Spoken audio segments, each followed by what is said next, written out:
2 Kings chapter 8.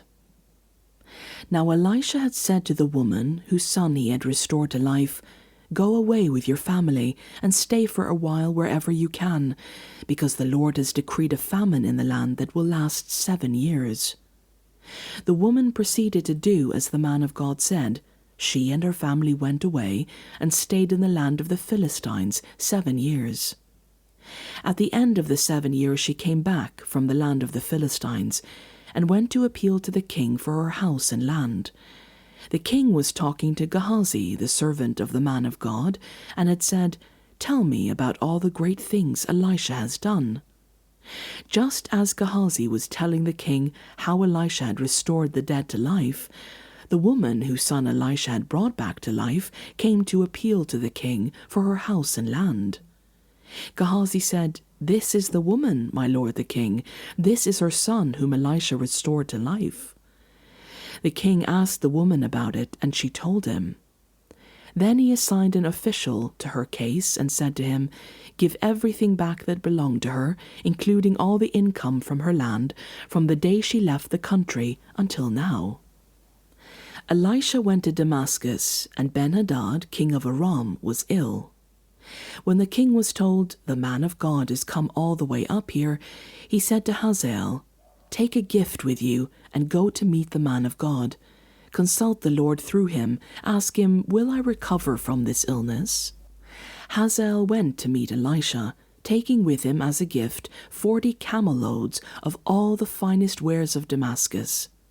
He went in and stood before him and said, "Your son Ben-Hadad, king of Aram, has sent me to ask, 'Will I recover from this illness?'" Elisha answered, "Go and say to him, 'You will certainly recover.' Nevertheless, the Lord has revealed to me that he will in fact die." He stared at him with a fixed gaze until Hazael was embarrassed.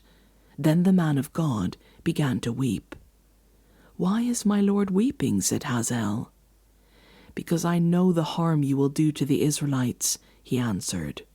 "You will set fire to their fortified places, kill their young men with the sword, dash their little children to the ground, and rip open their pregnant women."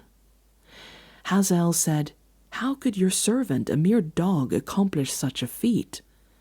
"The Lord has showed me that you will become king of Aram," answered Elisha.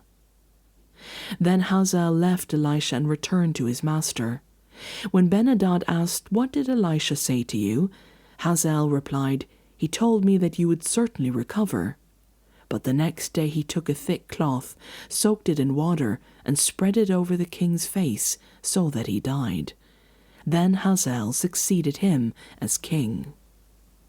In the 5th year of Joram, son of Ahab, king of Israel, when Jehoshaphat was king of Judah, Jehoram, son of Jehoshaphat, began his reign as king of Judah. He was 32 years old when he became king, and he reigned in Jerusalem 8 years.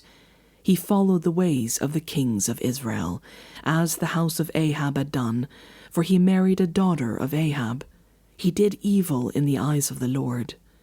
Nevertheless, for the sake of his servant David, the Lord was not willing to destroy Judah. He had promised to maintain a lamp for David and his descendants forever. In the time of Jehoram, Edom rebelled against Judah and set up its own king. So Jehoram went to Zair with all his chariots.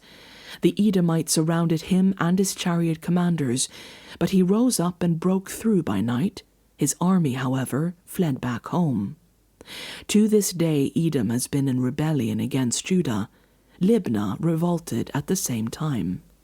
As for the other events of Jehoram's reign and all he did, are they not written in the book of the annals of the kings of Judah?